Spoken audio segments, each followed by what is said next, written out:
What's going on, everyone? Welcome back to Real Reds Talk, fan channel that represents the most authentic, genuine fans. The main objective of the show today, you can already see it from the thumbnail.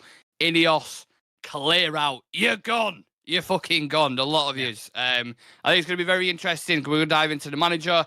We're going to talk about the current players at the team. A couple of kind of a little bit moving on already. Basically, what we're going to do is we're going to come in and I'm going to go, you can fuck off, you can fuck off, you can fuck off, effectively. But go into detail on it as well and say why we would get rid of him and why we think certain situations, the intricacies. Want to hear your opinions on this, of course, so get in the comment section. Let us know as we go through the topics, each one, and we will obviously read out your opinions and comments, etc. So, lads, the first burning question is the manager. Will this manager survive under the current regime? If you was to place your bets, you was to go and bet 365 now with your bet slip, Erik ten Hag's, I don't know, 11-2 to keep his job. What do we think? I think he stays to the end of the season no matter what.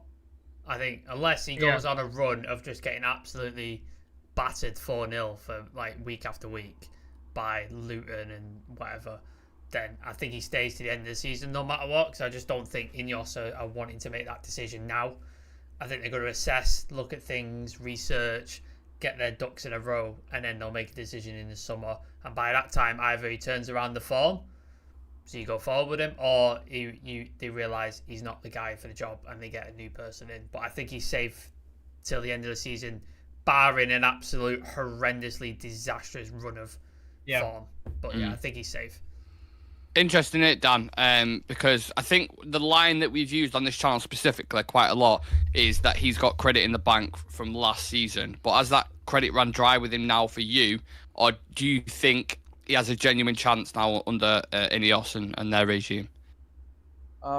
Yeah, I think he has already used most of it. I think whatever he had, as a free, the first season when all the managers used to get the amount they used to get in a lot when they are coaching Manchester United. But because he has already bought, like he has spent so much on players like Anthony and then on Mason Mount and a couple of more. So I don't think we'll be seeing these kind of signings under Ineos, because they already are not aiming for the profit. So then in another case, on the other side, they won't be spending a lot also in the players. Maybe they will be spending on the scouting system and maybe find a right player, maybe somewhere around 30-40 million, and then develop the player inside the club rather than buying a 5-star player who is already prepared. They'll be aiming for those players who will come here and develop rather than just buying for like a prime players. That I doubt, at least not for this coming summer. And Erik ten Hag, in terms, I think he has already used a lot of money that could have been given to him. And again, he might be looking out for like players like Malacia and maybe like an Amrabat kind of a player who will be available on cheap price. But not a flashy players we are going to see coming inside Manchester United premises. But like 30-40 million player will be seeing in summer. Do you know what's funny? He's metaphorically in the overdraft with the fans because the credits run out of the bank, and also the money at United for buying players is also in the overdraft because we've used up all our credit facilities. So there's both sides to the coin there. I'm sure you saw the thing, or we probably put it in the chat and you've commented on it, about that kind of veto situation with Erik ten Hag, where he's talking about, well, I still want to have, say he's on transfers and da-da-da. There's no way that can work, is it? Ineos are not going to accept that, are they? No, they are not. I think when a manager, you could say for practically now 2 full seasons, like 4 transfer windows, has had all the power, not just when it comes to, getting the signings in, but scouting the signings, what players to look for, every single department of it has been headed by him. So when a new ownership is going to be coming in, and they're going to say that, we are actually bringing these credible people who are, they know what they're doing and they're very good at it. Paul Mitchell, Dan Ashworth. So, of course, there will be a split in power. I think what they'll, be doing is maybe they reach a compromise where Ten Hag has a limited amount of power, or at least has some power over what kind of signings are going to be made. But I think a majority should and will be resting with these people who are going to be coming in. And I think personally it should be with these people, because I think sometimes managers, just so that they can be in a safer spot, and they know, so they go with players who they have worked with before, and that's the reason why every single one of Ten Hag signings has been someone who he has worked with or has actually seen up close before. If you see all the other teams, yes, they do bring in certain players who they've worked with before, but a majority of them, they're new players who they are, who they develop, because from league to league and from team to team, the quality and the way a club will demand something from a player is completely different. So I think it should rest with these people who are coming in. Maybe we actually see a difference in the type of players who are coming in, the kind of money we give them, the wages they are on, and on top of that, how they are able to adapt, and if they are consistent enough in the league or not. I think these are all the areas where I'll be judging them on. But if I have to just look at, up until now, Ten Hag's been 50-50 when it comes to, his signings made. When it comes to his big money signings, they have not worked. They've genuinely not worked. But when it comes to the signings that he's, barring Lisandro Martinez, that signings that Eriksen on a free, Malacia on 15 million, they've still been all right. So I think there has to be a certain compromise, because if they don't reach a compromise, I don't think that Ineos will wait, more into next season. I think before next season, we'll be seeing a new person coming in if they don't reach a compromise. But I still think that with Ten Hag, from what I've been hearing and what I've been seeing, maybe they reach a compromise. And maybe with, now that players are actually coming in, the important players in Lisandro Martinez and Casemiro, it is still not out of, any possibility that Ten Hag is actually able to get some form into these players and turn it around. Anything can happen at this point, but it all depends on how Ineos actually judge Ten Hag, whether they want to see just progression in the way we play, or they actually want to see results. To be honest, I'm not sure if we've ever bought a player over 60 mil that's worked over 60 mil so far that's worked out. So more than one I would season. probably just reflect on that and be like, well, maybe we should be a bit more clever, like a Man City do, with kind of stick to that 50, 60 mark. Yeah, I think that's very interesting. I want to ask you the chat. The chat's a little bit quiet, so I'm going to ask you the question. And again, this is to the lads as well. You jump on this in a minute. By next summer, so when this season finishes, and by the start of next season, will Erik ten Hag be the manager of Manchester United? Yes or no?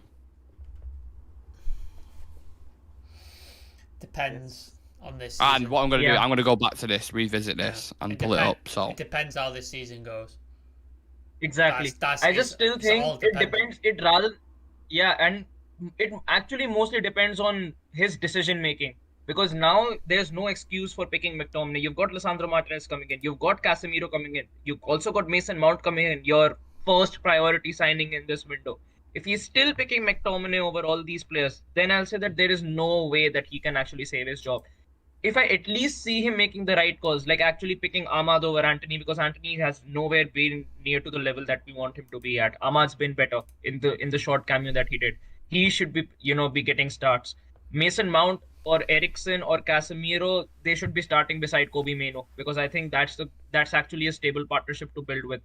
And at the back, I think with players coming in as well, Malacia coming in, Sandro has been a big mess. So that he's going to be coming in. Maguire is going to be coming in shortly as well. So it just depends on his decision making. Because if he still picks players like McTominay in the starting 11 to start games, or bring them on to actually make changes when you're 0-0 and then you lose out on the game, I think that's when even the fans will say that we can't really give him any sort of support, because he's just trying to sack himself by making these sort of decisions. Don't think he's even. Sorry, Dan. Yeah, go on. Yeah, the thing is, now the expectation has come down. So initially, during the starting of the season, if you have like 4 games, and if you win 3 games and lose 1, still there was a pressure. But now we have come to that place, like if we are winning like 2 out of 3 or 2 out of 4 games, we are still feel like we are fine. And the losses that we are getting these days, it's not paining us that much. But now I think Ten Hag is like 3 continuous loss away from getting sacked. That's my feeling at the point, because he is just hanging by a thin wire, because already the negativity around Ten Hag has been growing with each and every losses. It is piling up again and again, and then maybe 2 or 3 losses, continuous losses can lead to something disaster. But on the side of Ineos, I don't think they will be more leaning towards seeing the future for Ten Hag, at least for the next 6 months, because they don't want a manager recycling when they are just come into the club, and then just when they have other things to deal with. And then again, if they bring in a new manager, then the new manager will have their own demands and they have to fulfill them as well. So I think till 6 months he's safe, but then again, if we have a very bad run of games, then anything can happen. I think it's pure down to results. I don't think the selection matters. I think we all know about injuries and stuff like that, and he's definitely got favourites. I just think it's down to results. If he doesn't win most of his games at the end of this season, that's going to put pressure on him to go. And also, if we have a bunch of awful results like the Nottingham Forest one, 7-0 against Liverpool, stuff like that, if that happens, then that's probably going to sign his P45 and have him out. But I think as long as he gets results, regardless of performance or selection, he's probably safe for next season. I think results is what's going to matter to Ineos, because if he can somehow pull results out despite the poor structure around him in player recruitment and stuff like that, then that's something they can work with. But if he just absolutely can't get wins from anywhere, then it gets complicated for Ten Hag. Then he's got no leg to stand on, and like you said, the credit in the bank is already gone. So the only thing he's got left is he's got to make sure he wins games. That's all he's got left. Right, listen, you people in the chat are sitting on the fence, and the lads on the channel are sitting on the fence, so I'm not having this. I'm going to ask you is yes or no, because you've all kind of pivoted, and you're all gone, well, actually, if this happens, and that happens, and da-da-da-da. Will he be, yes or no, will he be the manager by next season? At this point, yes. We could have yes. We could have said yes or no, but then you said like you will be revisiting this video. Yeah, of course. So you got to give yourself a little bit of a crash mat, innit? I understand that. But do you all think he'll be the manager at by this next point? season? Yes. Yeah, I think so. However, I think so as well. Yeah. Results dictate whether he loses his job or not. At this moment, yes, I think he'll be there. Considering how things are going and with how the meetings have been going. Right now, I only barring this veto, which I don't think will become as much of a problem as it can with a manager like Ten Hag. I still think that he'll be there next season. Okay. Let's see what people in the chat are saying. Let's have a look. Ed Barrett saying, I'm hoping that some people didn't know you only get one choice on the poll. Well, you're more than welcome to put your answers in the chat if there's other players. Charlie Mama says, I'll be shocked if we sell Varane and Casemiro in January in the summer. Yes, that's when we sell. We've got a crazy transfer budget in the summer thanks to 200 million put into the club. We're going to discuss the players in a minute, and I think that's going to be the interesting bit, because I think there might be a bit of split opinions on that, let's just say. Ineos complicate things by having a plan. If it was just Glazonomics, would say he sees it out his last year. That's a fair point. Charlie's saying next season, I don't think so. He doesn't think Erik ten Hag will be here. He needs top 4. I don't see the path to that. I don't think any of us see a path to top 4. No. 5th or 6th will be. I'll still say he saves it. If he goes down to 6th, goes down from 6th, like 7th or 8th, he finishes. I think he's gone. Shah Sam says no. We're not going to improve even with Casemiro and Lisandro coming back. I think he's just sad because Donny's gone to Frankfurt. He's not an happy chap. Shah Sam isn't. I think just on a rough note, getting into the top 4, you will have to win like 14 plus games out of remaining 18 games. Yeah. I was looking at that actually. You literally just reminded me, because I'm looking at the points total. So on average, you have to get between 70 and 80 points, roughly 70. I think that's what we got last season, 72, I think it was. So we have. I mean, how many games is it left? We've got. I can't remember how many. 18 games left. 18 games, yeah. So to win 13 out of them, and you've still got to play.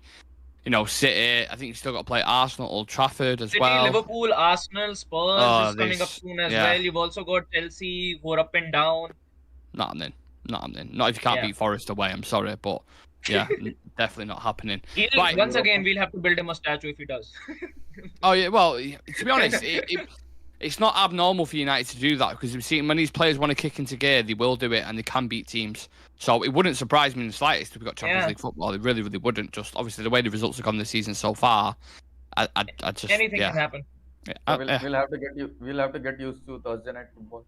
Listen, the odds on us now getting, imagine winning an FA Cup and top 4. The odds on that right now would be astronomical. It really, really would. But stranger things have happened. Yeah. So the thing is well though, every other team is inconsistent at the minute. City are inconsistent, Arsenal inconsistent, Villa inconsistent, Newcastle, Chelsea, Spurs, they're all not playing. Every single one is inconsistent. So you could well see us, if say we won 3 games in a row, I'm not saying we will, but say we won 3 games and then they all dropped points, you see yourself go up the table quite easily. Like, because if you put a pattern of run. We were the most informed team in the league last before playing Gala. Yeah. And we played like shit. We looked awful. Yeah. Nobody thought, like, Ten Hag won Manager of the Month, Maguire won Player of the Month, and we're the most informed team in the league. And we didn't look great. Like, there was no games where we watched it and went, yeah, that was an excellent performance. They were all pretty shit. So that could well happen again.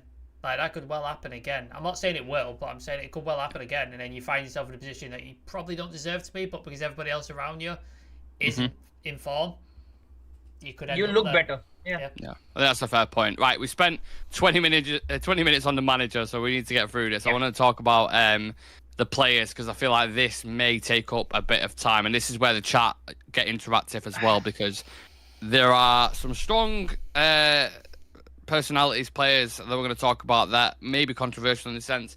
There are players who I think a lot of us agree would like to stay. There are ones that are up in the air. There are ones with contract extensions that have just been given. So I'm going to start off with them. I think Lindelof has just been given an extension. Wan-Bissaka has just been given one. There was talks with Martial, because Eric Ten Hag said he was talking to Martial and Varane, but then apparently that's not true. So just them Hannibal 4 players, we'll kick off with them. Or you can throw Hannibal in there as well if you want. Who would you keep and who would you get rid of, and why? I'll still keep Lindelof. I'll still keep Wan-Bissaka, because I still think Wan-Bissaka does offer you something different, that, you know, in comparison to the other fullbacks that we have at the club, because I think he's still very, very good when it comes to, you know, shutting down defenders on that right hand side. And I think giving him makes sense. I think Lindelof as well makes sense, because as a 3rd or 4th choice centre back, I think he's good enough. Yeah. And except that, Hannibal I'm still not sure of. I'm not convinced by him. I think that I just don't see him as a United player. I don't see the sparks that I see from Garnacho or from Ahmad when I look into Hannibal Mabry. And considering the quality of players that is coming, you know, around him from the academy, like Kobe Mainoo, maybe we see another player of that level coming through the academy next season. So Hannibal I'm not sure of. Martial I'm not sure of again, because if it's a way to actually just get something out of him and you're giving him a, you know, contract extension, I don't know. But Martial, I don't see him fitting into it in the longer run. I think it is best to actually get more wages off the bill when it comes to Martial. Casemiro and Varane are tricky ones, because if Varane, the thing with Varane is, if he is okay not being a starter because of his injury record, definitely you'll be getting someone like a Todibo or whoever, you know, as a centre back you get in. If he is okay with being, you know, 3rd choice, then I'll still keep Varane in, because you need that sort of experience at any club. You know, someone who's won multiple Champions League, someone who has that expertise and maturity. And if he brings a younger centre back in, he can mentor him into that role into the coming future. But if he's not, then probably get rid of Varane. Casemiro I'd still keep, because I think Casemiro... Hold up on Casemiro, because he's not in the extension conversation. I'm going to talk about Casemiro. Okay. Just the 4 pure Lindelof, Wan-Bissaka. I mean, you can throw Hannibal in there as well if you want. Loan? Would you send him out on loan? But I really don't know with Hannibal. Like, genuinely, I just don't see him. Yeah, because I just don't see that type of sparks from him. Because if I still ask you, what is his best position? As an 8, as a 10, as a winger? Like, you don't know what his best position is in this club. So barring that, I think Lindelof and Wan-Bissaka, I think it is still all right to give them extensions. But except that, I don't see it with anyone else. I'll make mine quick. Mabry is like when we are losing 4-0 or 5-0 and then Everyone's get fucking getting like, nah, knocked. nah, nah, nah, I want to get rid of him. I want to get rid of him. Go on, Dan. Yeah, so Lindelof, I think he has been improving a lot compared to the last 2 seasons, and he is the best option. I mean, at this moment, uh, we are in a point where we cannot spend like on 2 to 3 defenders at one point. So better keep Lindelof, and he can be a very good bench player and maybe a backup for all those players who get injured. Like we have a lot of injuries, so he can do a great job there as well. So for a bench option, yeah. And who else is there? I mean, Mabry. Yeah, as I totally agree with Shreyas, whatever he has mentioned. Like I have not seen him yet as a future Manchester United player, because still I'm not sure like what is his best position, and I don't see him replacing the current players what we are having now. And I think he has already been like more than 20 plus, 2021 plus. And we have players like Garnacho and Mino who have been performing really great and shown something like as a future Manchester United player. Yeah. So that thing I haven't seen in Mabry, but regardless, at the beginning of his career at Manchester United, I really thought that he could be a very great servant for Manchester United. But then I think the things didn't went well. I don't want to send him for loan and then check for the next season, because we have already seen a lot from him, and sending him on loan won't make any difference. But then again, we'll be again selling him. If we are selling, we'll be selling him around 1 or 2 million, not more than that. And who else is Van Bissaka? Yeah, Van Bissaka. I think, yeah, he has again the all these players can be a good bench player. I'm not. I'm not putting the money on them for a starting role at United, but for a bench role, I think Van Bissaka, players like Lindelof can be really great players to come on from the bench according to the situation we need. And kudos to them also, because Van Bissaka at one point we thought like he's not good enough for Manchester United, and even Lindelof we thought he's not good enough for Manchester United. But then again, now the progression they have shown in their own individuals has changed my mind, and at least for the bench role, they both are good. Yeah, well, they're only extensions in it, Sam. So when you look at it in that kind of respect, it's not like you sign them for another 5 years. I'll try and be quick. Martial, just go. Right, it's over. It's done. It's been 9 years he's been at the club. Yeah, 9 years, Yeah. you know. Even Chivy's left Martial FC at this point. The building's empty. It's dusty. Like, it's fucking up. Like, just let him go. He was just closing the door. Yeah, just let him go. Like, it's fucking over. The problem is with the defense, I think we need a mostly entirely new back line almost. Like, the whole thing needs ripping up and starting again. But the problem is you can't replace an entire back line in one summer. Like, it's not doable.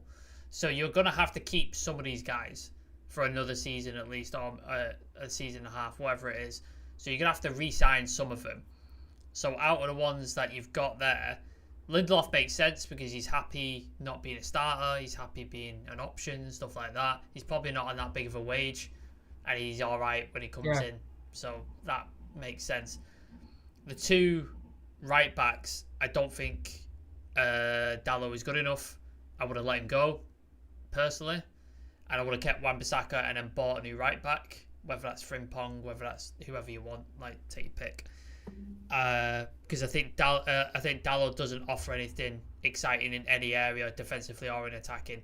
Whereas Wan-Bissaka has got a very unique skill of being one of the best one-on-one defenders in the league, and I think you can't replace that. And I think it's a good option to have in your squad. And then Varane is the issue, because Varane is on, I imagine, 300k plus. I imagine he's on something. He's on it. But extremely injury prone. And while his experience is fantastic, he's clearly on his day when he's not injured. He's a fantastic player and he's still got something to offer. Can't be relied upon as your number one centre back. Like, can't, because he just can't stay fit, especially when you're in 4 competitions. Like, it's just not doable. So you're gonna have to bring another centre back in to rotate in and out anyway.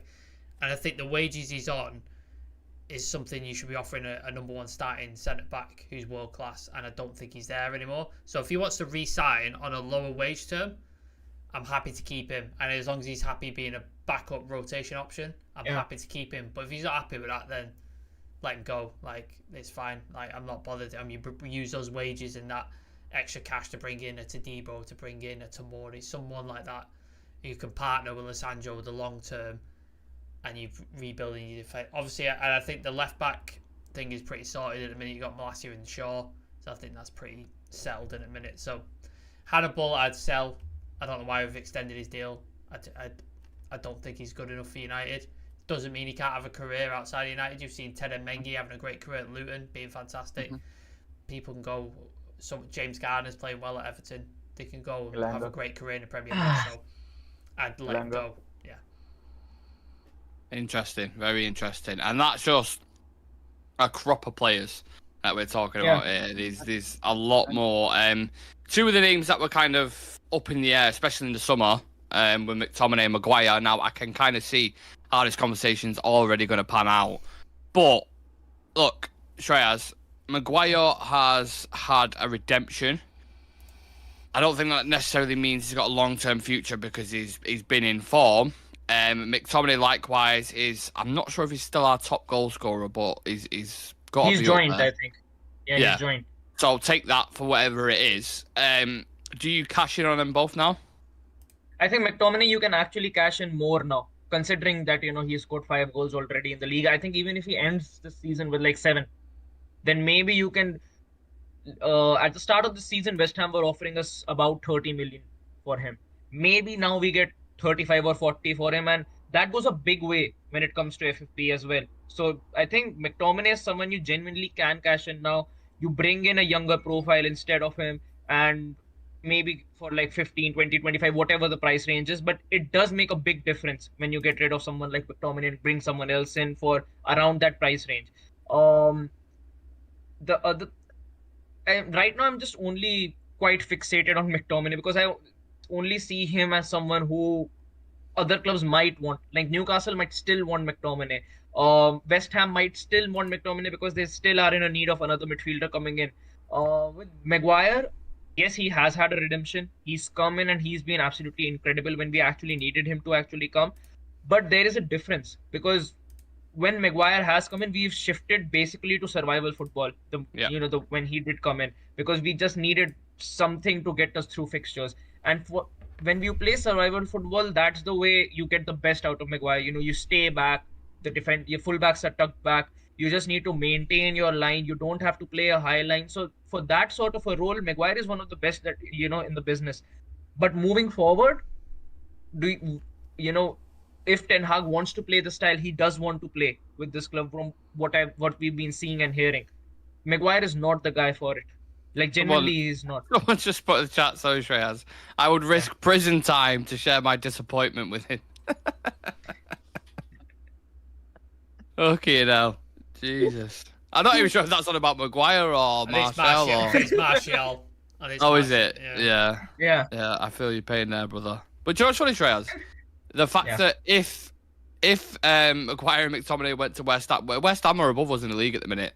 So the narrative that would have been around that right now. It's, oh, look, Maguire and Scotty have gone to West Ham and now they're above us in the league. Even next season, if they go there, they probably might be, not McTominay, but I think Maguire might be the best player that they have in that squad if he actually does ending up going there. Because they play his style. Like, that's the way Maguire, if you want to get the best out of Maguire, play like West Ham do.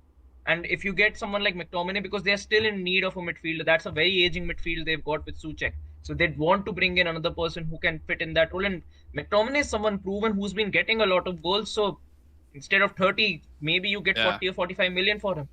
Dan, you've got that Scottish connection as well. David Moyes, obviously Scottish. Scott McTominay. Kind of fighting spirit. I thought you were going to say Dan's got a Scottish connection. I was like, no. What? He's got Scottish family. When did this happen? I mean, to my knowledge, yeah. I mean, he's probably more likelihood that Dan has a kind of Scottish heritage than McTominay staying at United, I reckon. But you tell me, Dan, what do you think? What these two players in particular, future-wise? Yeah, future-wise, again, even though I consider Lindelof and Van Bissaka as a bench role player, I don't consider Maguire and McTominay as a bench role player either, because even though they have been performing well and McTominay have been scoring goals, but we know how they play. So we have seen from the last so many years like how they play, and but it's good for us to like we'll get a point to share to other teams. Like see, McTominay is the top scorer for Manchester United, so that will increase his price tag. But then again, we know like what we need in the midfield and what McTominay is not offering that what we need in the midfield. And yeah, in summer, I thought last time when we got that offer, we should have taken that in that time itself. At least we could have had some options to play. At least we would have not played McTominay in the games where Mason Mount or Kobe Mino was available. So and that has cost us so many games. And I mean appreciation to Maguire as well, because he has like we have been slating him from long. Personally, I have also slated him a lot, but he has revived his career, particularly this season. But then again, how long will it go? That's Because it, we know yeah. that he's not at that Manchester United level, because we are trying to play a high line football, and with Maguire you can never play that high line football, and you cannot go up the pitch. And the last time when I saw Maguire playing high line, that was with against Liverpool, and that was the only game I decided like Maguire is not not a Manchester United material. But we can definitely get a good amount for both of them. At least combined both of them, we can get at least 70 to 80 million. If we are lucky, we can get more than that, but minimum 70 we should get, with McTominay scoring a lot of goals. So, and that too coming off the bench. So, so That the yeah. no, I was just say that. Go on, could finish your point, and then I'll think. Yeah. Yeah, so that's what the goals from McTominay and the clean sheets and the defending revival that Maguire has shown this season.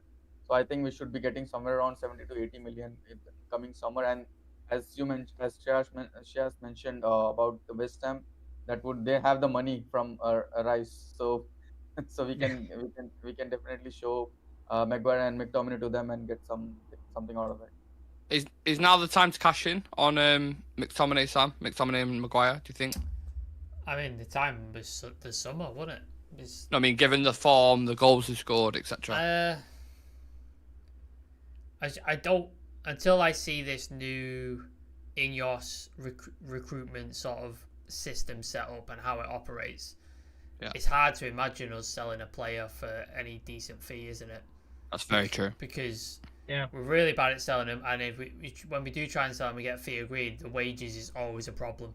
It's always the fucking issue. Like, it's the reason why Maguire didn't end up going to West Ham in the first place, is because they didn't want to pay what he's on at United, and the reason why Sancho's fucking off to Dortmund because we get wages. So until I see this new Ineos setup, like it's hard to imagine how we sell them for a decent amount of money. Is Scott McTominay a future part of Manchester United? I could well see him still being here next season, just because he seems like one of those players that just isn't ever going to leave. Like, he just seems like he's going to be here for like Phil Jones or something. It's so like, true. you know what I mean? Yeah. It just doesn't seem like he's ever going to go. Yeah. Maguire, I think there's worse things than having him as a backup option or a second option. There's worse things that we could do. Like I said, you can't rebuild that entire defensive line in one summer, so you may have to keep hold of certain people. Like, I know Maguire's on high wages, but I imagine it's not as high as, say, Varane's. So if you can if you can renegotiate Varane to a low wage on a contract, then you can sell Maguire. Then you can be like, okay, we'll keep Varane because he's the better player. He's on low wage. We can sell Maguire, get rid of him, get him off the books, and we can bring in a defender that we actually want, that could play our style, play our system, and not pay him insane wages. But again, it all depends. Like, it's all about how Ineos handle this and how they change the squad and strip it down and stuff like that. If Maguire's to stay next season, I don't have a massive issue with it, as long as he's not our starting centre back for the next season. Like, I don't. I think we need. I've got visions of Ineos making Maguire captain again. Obviously, the manager will have a big say, of course, but just like his spine being like all British kind of Maguire, McTominay, Rashford up top, but just like, oh god. If they want to do the British thing, there's other British players out there who are very good. Like Tomori could come in. Go buy Tomori. He's a British player. Yeah. Come in and he'd be a better centre back. Like, if you want to do that thing, there's better players. Braithwaite as well at Everton. Yeah, exactly. There's better players out there. So I'd be all right if Maguire stayed. If McTominay stays, and I could see it happening, I don't know what we're doing there. Like, I don't. That is the one guy who he's outstayed his welcome and he needs to go. He offers nothing to this team. So Sancho's in that bracket as well. Sancho, Martial, and McTominay have to go. All three of them need to go because they just don't offer anything to the team. I think other people have a bit more of a stay of execution just because they haven't been here as long. But those three, need to go. That's I think interesting. Maguire should understand at this point, like, he might be thinking, like, now I'm a regular centre back for Manchester United. But the thing is, like, the only reason he's playing is because Martinez is not fit. And Ten Hag had some issues with Varane. So that was the two reasons why Shaw wasn't fit either. Yeah. So I think Maguire should understand. I mean, not Maguire, even though the club should think like he's not going to be the starter for us in the coming season. That era has already ended. So now the best, if personally he wants to play football, then definitely it has to be somewhere elsewhere, not in Manchester United. Yeah, I think next. And the Varane thing really hurts me a lot because when he came, he was like 28 years old, and for a defender, 28 is like a 23, 22 for a midfielder or a striker. But then now I was just checking how long Vidic played for United, and it was like when he was 34 years old, he was still there in Manchester United, and that really hurts that we are. He did have the injury record that Varane has, though. That's the difference. Yeah. Like at one point, Varane, like at his 22, 23 age, he was one of the best defenders. I mean, in La Liga or in Champions League. But now when we have that player and we are unable to get the maximum out of him.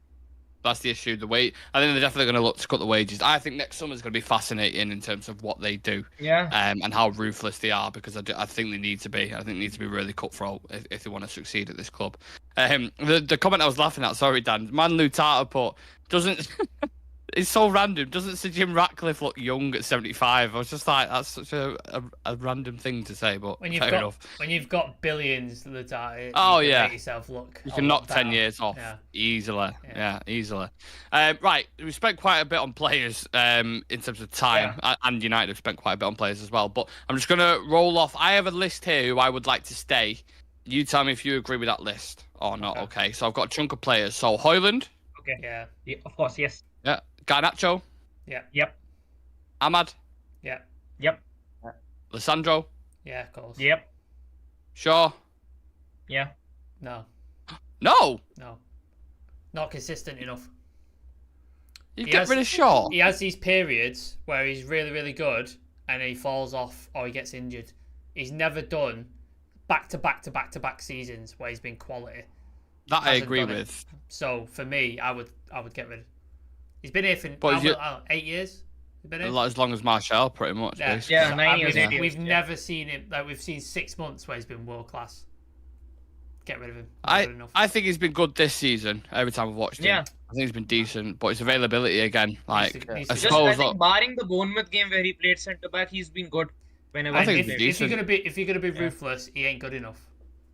I think in terms of priority, though, you're talking about it's not priority. It's not priority. But if we're just going through who I'd get, if ideal world, that's fine. I'd get rid. Now this one was in the controversial section, because I'll explain my reasoning in a minute, but I've said Bruno to stay. Now, obviously, he's the captain. Do you all agree with that? Does he stay? Yeah. Yes. Should he stay? Yes, but not as captain. Probably not. I'd get rid. As a player, yes, but not as a captain. Interesting. I think his negatives. I think too many negatives outweigh his positives. I think he's fantastic chance creator.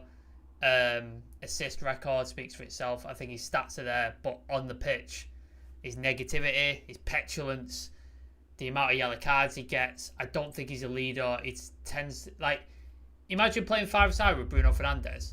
It'd be a fucking nightmare, wouldn't it? Like, he'd score 3-4 goals and he'd be fantastic, but he'd just be whinging at you the entire time because you're not. Like, he just seems like a fucking like proper ball bag to be around. Like, I just can't. Yeah, It's like a ball bag. He is. I think he should. I think he'll stay just because of the importance and the impact he's had at Manchester United. But if you're gonna be ruthless, I'd sell him. I am very surprised. There are quite a few people mentioning Shaw needs to go. His body's done. When is Shaw's contract up? Bruno also should be sold. He's fallen off a cliff this season. But I think people are ready to be ruthless, to be honest, judging by the comment section. That's why I had him in the controversial section, because I felt like, I don't know if I'm getting enough from him at the moment. Maybe in a different circumstance, under a different manager, whatever it is, then, because I think he's a very good player. I think he's a world-class player. Yeah. But there's still a lot of concerns with me, like you rightfully mentioned. I wouldn't put him in a world-class bracket. He's a very good player. He's like... You don't think Bruno Fernandes is world-class? No. Not at all. I mean, you said this about Harry Kane. You said Harry Kane weren't world-class. When he wins the Bundesliga and he wins something, then he's world-class. Listen, trophies isn't the be-all, end-all. It is. We've had you this have to be. You have to be at a team, a winning Nah. team, to be considered world-class. No. Like, it is. Ronaldo, Zinchenko isn't R9, one of the world-class. greatest strikers to ever live, never won the Champions League. No, but he won a World Cup. So what? He never won the That's a Champions tra- League. No, but he won a World Cup. So that's a major Yeah. trophy. Yeah, Harry Kane's won multiple golden boots in the Premier League, the toughest league in the world. I'm sure Ronaldo R9's won golden boots. Again, like. So what do you define as world class then? Give me You your have to definition of win world major. class. You have to win major trophies. Nah, That's world class. No. You can't not be, a quality of player. You can't be world class You in can the put many Australian players league. in that conversation, though. If you Because go to if you look at Australia, City's players, like, and win a trophy, you're world class. No, you have to win a major trophy. No, you don't. The quality of player, you're talking about world class quality, talent. You do not have to win. You have to back it up with achievements and trophies. If you're Nah, world not for class. me. You can have Not for world me. class talent, but if you don't back it up with anything, you can't be considered world class. Messi's world Good class. players. Talent, Yeah. trophies, world class. I think when it comes to teams, you can rank them on the basis of trophies. But I think when it comes to individual players, I think for them, performances matter more. So when you say Harry Kane, I do see him probably as one of the best strikers right now in Europe. I definitely see him as the best.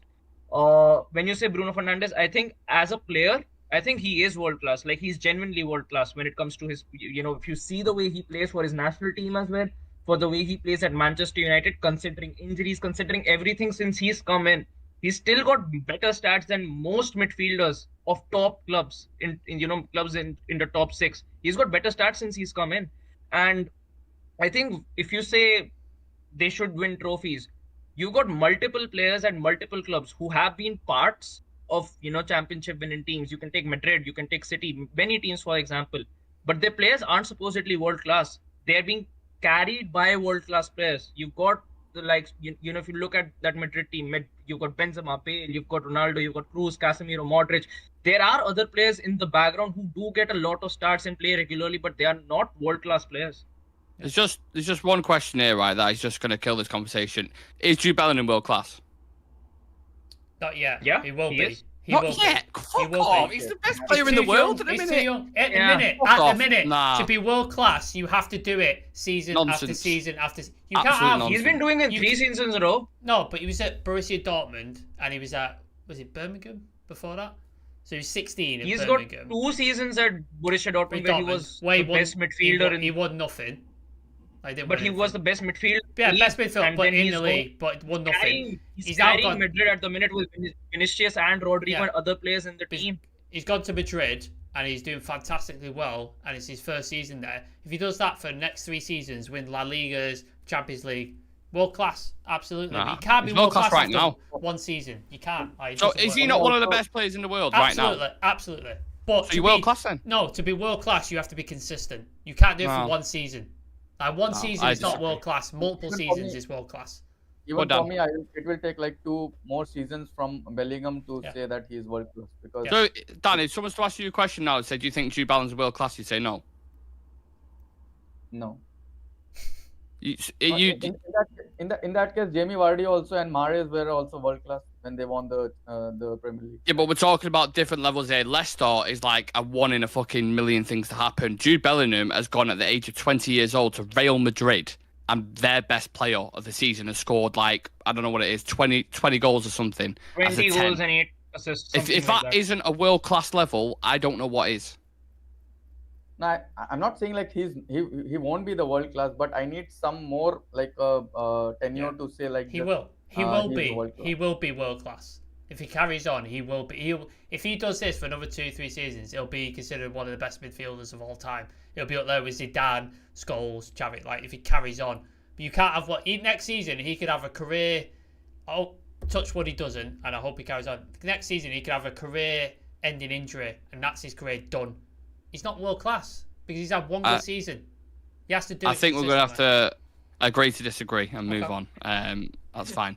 Right, so I got through my list, I think. I can't even fucking remember. Slightly sidetracked there. Rashford and Casemiro. Just we'll do yes or no's on these because we're going to be here for a long, long time if not. So, Trey, yes or no, Casemiro and Rashford? Rashford, no. Casemiro, yes. You'd keep, yeah? Yeah, Casemiro I'd keep. Rashford I'd let go. Okay. Sell both of them. Yeah, I would also say the same. Sell both. This thing with Casemiro, right? I don't think he's been bad. I think it's a system that he's put in. I would not be surprised if he came back and started playing really well. I agree. The system is letting him down because he gets isolated by himself because Scott McTominay and Mason Mount fuck off into the 10 position to play where Bruno played. And then he's left there by himself. And he's not that guy. Like, he was never, at Madrid, he was never a DM lone pivot like a Kante. He wasn't that guy. He had Toni Kroos next to him and Modric. So he didn't have to work as hard as he is in a single pivot as he's been expected to at Man United. So I think if you change the system, you see him much better. However, he's 31? 30? How old is he? Yeah, 31. 31. He's on insane wages. He's only going to decline now. He's not going to get better. We've seen the level, and it's great, but he's only going to decline. And if you want to rejig that midfield to be fantastic midfield for the next 5 to 10 years, you need someone younger in there. So like a Bellingham. Yeah, exactly. I would get rid of it. I'd get World rid of class him. player Bellingham. Not yet. He will be. Well, look, we tried to get him. And we're never getting him ever for the rest of his career. So ever. I think to be ruthless, you have to get rid of Casemiro. As good as he's been, you have to get rid of him. The thing is, with these kind of players, I'm losing hope because I know that they have that level of the playing style, and we can depend on them. But then again, coming back to that injury record, that's one of the cause for our downfall this season, and I'm not able to keep my faith on these players when I know even I'm putting Martinez also in that category now because we have hardly get him on the pitch, and that's where I'm not willing to let these kind of players stay in the club where we cannot get at least 6 months from these kind of players. And then again, even I will keep Rashford, but Casemiro, I know I'm being so much harsh, but then again, when we need these kind of players, then we end up playing Scott McTominay at the CDM role. That's selling himself. Just to bring in another random thought there, as you mentioned about the Casemiro, that he has to do a lot of other jobs when the Scott McTominay and Bruno Fernandes go higher up the pitch. I think even Bruno Fernandes is the victim of these kind of system where when you lose the ball, Bruno Fernandes will be the first player who will be running towards the defense line, and that's where his the kilometers he is just clocking in is too high, and that's a negative thing. People may see it as a positive thing, but that's a very negative thing to have a player who is running so much of kilometers, and that just shows how open you are and how that the chemistry between the players are not right in the club.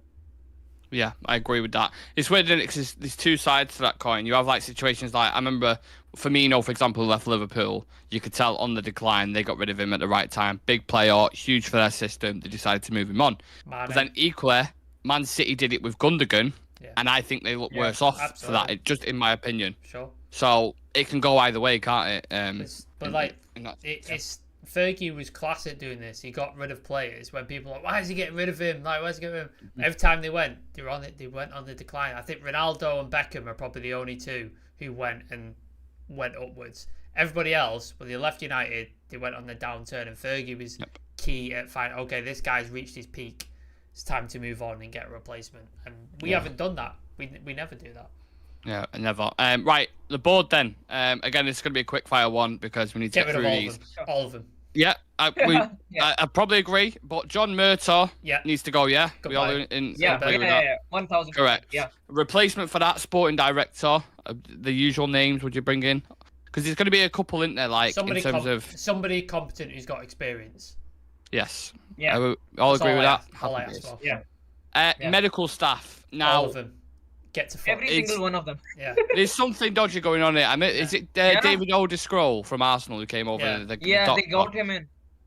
I just it's gone worse. It's far worse than you can ever imagine. 35 absences and illnesses, and in illnesses as well. I've never seen as many people's immune system just fucking drop off. It's worse than mine. All of them are load and muscle based injuries as well. Like 90% of them are low based, which means the load is being put on the players too much, and they're pushing them too hard, and then they're breaking. And it's been happening. It was happening under Ollie with Rashford, but his back was broken, and we played him. Lissandro, beginning of the season, he wasn't fit, and we played him, and now he's had to have another fucking surgery, and he's been out long. Do you know what I mean? Hoyland, we identified he's got a back issue. Ran to the ground. We'll keep playing him. Like, it's just stupidity at this point. Like, you need to rehaul. You need to be tracking players' load and how much they can take. And if they start getting towards the red line, you taper off, take them away from training, rest them. The recovery process needs to be more. It needs to be more. Absolute bollocks. It's complete and utter bollocks. Like, it was happening before this O'Driscoll guy came in. Lukaku is lactose intolerant, and they were giving him dairy and stuff like that. Like, that explains simple a lot. shit. But like, just simple shit. The guy is allergic to dairy. Don't give him dairy.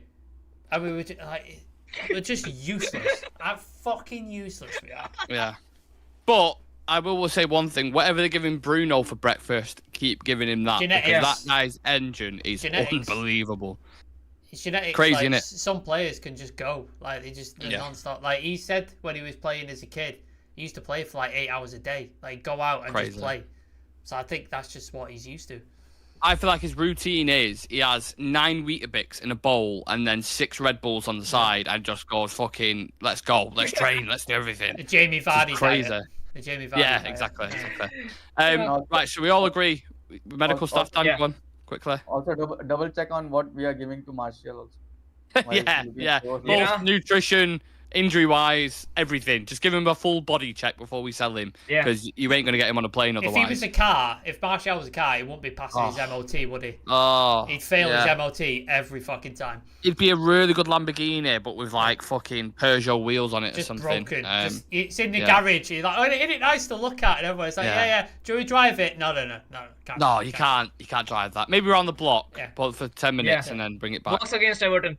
Yeah. Right, scouting department as well. Equal. I mean, all of them. Gone. Yeah. Get rid of them all. Yeah. I mean, look, can I just kind of preempt this with? We don't think they're going to do that. They're not going to come in and get rid of every single scout who's at the club. But a big overhaul is needed of it. According to James, though, we've identified a lot of talent. The scouting department has. Yeah. However, they've not been listened to by Arnold, Mertel, Glazer, and these guys. They've been ignored. So not good enough. Maybe they are really good, but they've just been ignored for so long. That's so funny. Do you know what I mean? And the players that our scouting department come in and say they are not good enough, we go and buy them for 85 million. Yeah. Like we've identified like Julian Alvarez, Nkunku, people like that, and we've just gone, nah, not good enough, and we just fucking. Our scouting department probably identified Anthony during Ollie's season. For 25 million, and we're like, he's not going to be. I don't think he's going to. Won't work in the Prem. Yeah. And then we've got him bought it for 85 million. Fucking idiots. Idiots. Maybe they need to be a bit clever about it and then start doing it about players who they actually don't think. Do you know what I mean? That reverse kind of Uno. They thought Anthony was good enough and Cody Gakpo wasn't for 23 million. Crazy. So, scouting department and also a revamp of the transfer strategy as well, because we are overpaying for players on a consistent basis. Anthony being one of the main key. I mean, you can go through a full fucking list of them. Did you read Laurie Whitwell's article on the transfer thing on The Athletic? Yeah. No, go on, give us a quick So he basically went through all the failings of like how we've been awful transfer-wise and stuff like that. God bless him. And fucking hell. We bought Lissandro from Ajax for 56 million. And Ajax sold a bunch of players that summer, didn't they? They sold like a load of players. And then we went back in for Anthony towards the end of the window. And Ajax didn't need to sell because he'd already sold a lot of players. We don't need to sell him. And Van der Sar apparently actually said to Overmars at the time, let's just push him right to the wire. Let's just name a price and just push them because they don't need to sell. If they don't do it, it's fine. And that's why we ended up paying 85 million because we didn't have the intelligence to walk away. Like you saw with City when they realise they're going to overpay, they go, nah, we're good, and they walk away. Yep. We don't do that. Yep. We never do that. We're so fucking we're idiotic. Yeah, we don't have a. Standing on the door. I'm going. In the Hoyland piece, it was written that Atlanta said they'll be listening to offers for about 50 million. United voluntarily went and said, we'll give you 60 million, nothing on top of that. And then on add-ons, we ended up paying 72. A player is available for 50 million because I remember PSG went in with an offer of 50 plus 2 million in add-ons. But we went in with 60 and then 70 and then 72 we ended up paying for him.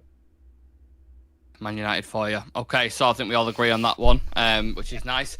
Yeah, now I'm going to give you two options. Shreyas, stadium, revamp, or modernising? Stadium modernizing.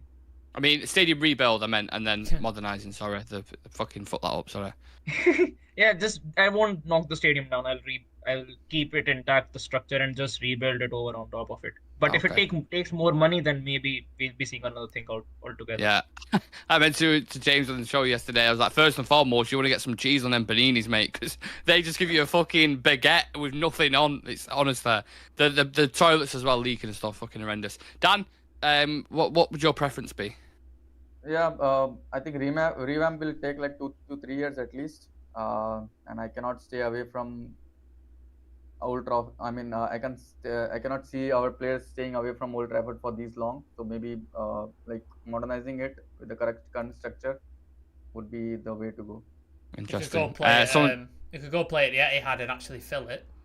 Oh my god! And I just can't. I could never see a world of United playing in the Etihad Stadium. It hurt me so much.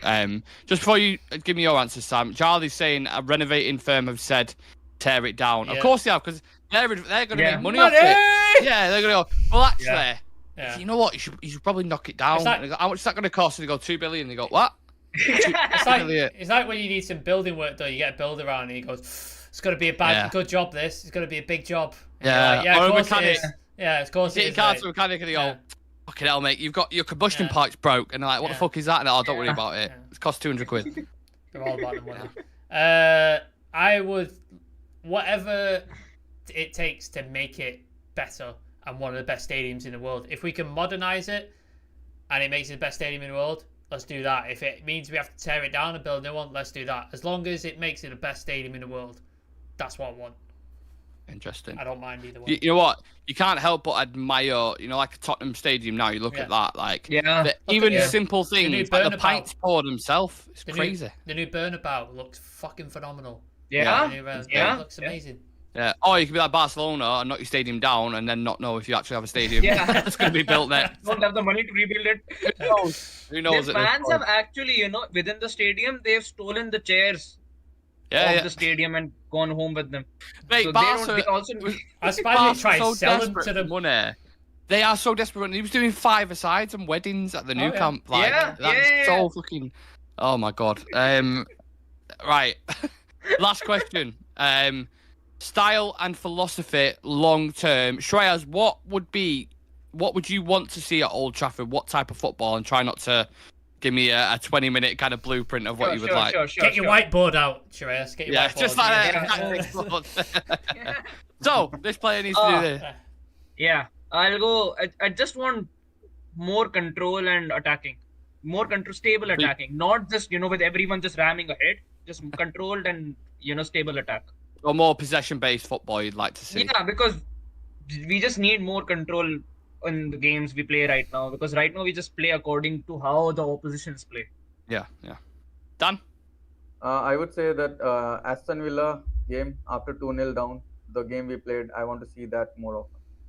Yes, I love that answer. I actually thought you were going to say, like Aston Villa play. That's also a good answer as well, because I think the way Unai sets them up is really impressive. Yeah.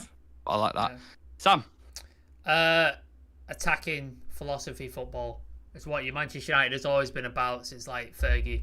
Like, obviously we had it in parts before Ferguson, but I born in '88, so all I know is Alex Ferguson at Manchester United. That's all I know. So attacking philosophy football is what I want to see, but not stupidly just let's just 11 men up front and we'll just leave Onana by himself. I don't want to see that. Which what we've been doing all season. Yeah, exactly. I really like what Xabi Alonso is doing at Bayer Leverkusen. I really like that. The way he plays is phenomenal, especially with the wing backs pushing up with Frimpong and who's the other guy on the left hand side? Grimaldo. Yeah. Grimaldo and Frimpong. I love that. And then when you're out of possession, they come back. Back four, and you're able to play. I really like that style. Villa is another good style. I really enjoy Brighton when they've got all the players available. I think they're fascinating to watch. Really enjoy watching them. I love Ange Postecoglou, but I just think he's a bit reckless. I think that's imagine Ange in charge of United at the moment. Jesus Christ. He's way too stubborn every week. Like genuinely, he doesn't shift from his style at all. I remember the game against Chelsea where he had Romero out, Van de Ven out, still played a high line. Yeah, 9 men. That's too reckless for me. I love it, but I'd have a heart attack every week. Just him doing that. I can't. Oh, it'd be horrible. I can't. Maguire and Lindelof, Maguire and Evans playing that high line. I can't deal with that. I love it, but I don't want that. So any attacking based philosophy. Would you take Alonso at United? Not yet. If they had to make a call. Not yet. No. Not yet. No. Give him time. Let him go to a next level club and build. He has to be in the game for he's only been a manager for 2 seasons. I think 1 season. In Liverpool. 1.5. Player. Fuck off. Liverpool player. Yeah, no. Scouser as well probably doesn't help his case. But that's nowhere near my club, mate. De Zerbi, his style, I like that. I like those type of styles. So anything along those lines, I'm happy with. I'm a bit weird, me. I like counter-attacking football, but only when it's executed properly. Yeah. Not they got a Solskjaer way. Fergie did it all the time. Fergie did it all the time. Fergie was a master at it.